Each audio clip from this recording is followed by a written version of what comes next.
वारीमध्ये भौतिक सगळ्या सुखांचा त्याग करून हम्म.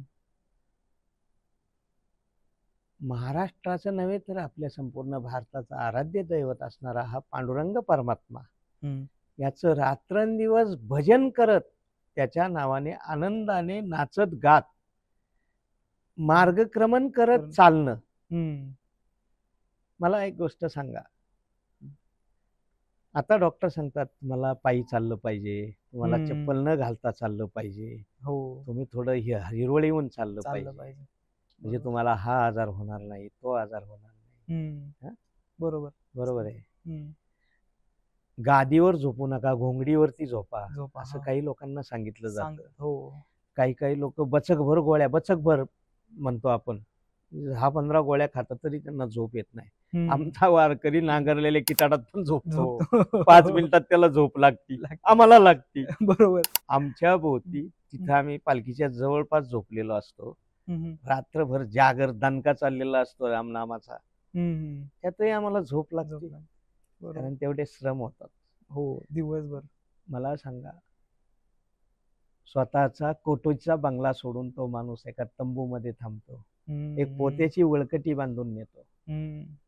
बरोबर. ही जी भौतिक सुख आहे हे सगळ्याचा त्याग करायला वारी शिकवते. तिथं गरीब श्रीमंत किंवा जातीचा भेदभाव हा अजिबातच ठेवला नाही. बरोबर. शेजारी शेजारी झोपतात, मग ते कोणी एका जातीचे असतात का? नाही.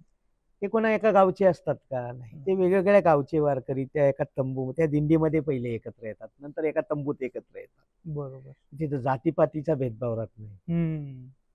बरोबर. तिथं गरीब श्रीमंतीचा भेदभाव राहत नाही. बरोबर. एखादा शेजारी असा असतो की त्याचा करोडोचा बंगला असतो आणि दुसऱ्याला एक साधं झोपड असतं, परंतु ते आनंदाने ते 15 दिवस ते एकत्र राहतात, विचार विनिमय करतात. म्हणजे वारीमध्ये कुठलाच भेदभाव अगदी स्त्री पुरुषही भेदभाव धरायचा नाही वारीमध्ये, की ही स्त्री आहे आणि मी पुरुष आहे, हा सुद्धा भेदभाव वारीमध्ये केला जात नाही.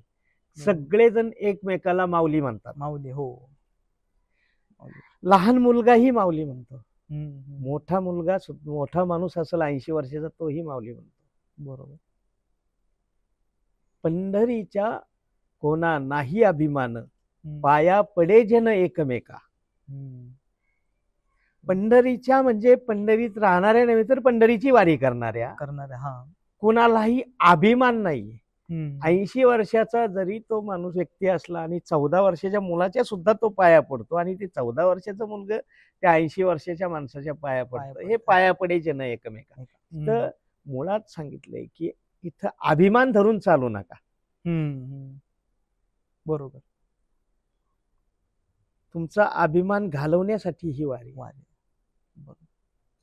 तुम्हाला तुमच्या क्षेत्रामध्ये, तुम्ही कुठल्याही क्षेत्रात काम करत असा, त्या क्षेत्रामध्ये तुम्हाला कसं काम केलं पाहिजे यासाठी ती वारी.